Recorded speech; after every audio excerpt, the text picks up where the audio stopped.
কথা, যা দিয়ে রাজ্য গড়া যায়, যা দিয়ে রাজ্য ভেঙে ফেলা যায়, যা দিয়ে একটা তিক্ত সম্পর্ককে মধুর করে ফেলা যায়, যা দিয়ে একটা মধুর সম্পর্ককে তিক্ত করে ফেলা যায়।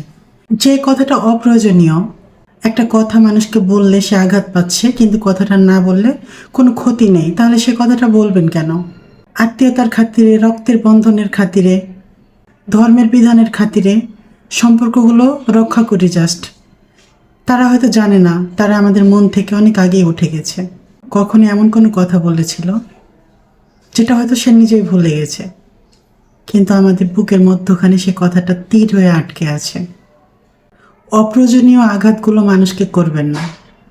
যে কথাটা না বললে কোনো সমস্যা নেই সেটা বলবেন না। অকারণে কারো খুঁত ধরবেন না, অকারণে কাউকে ইয়ার্কির ছলে খোঁচা মারবেন না। এই পৃথিবীতে সবার চিন্তাধারা আলাদা।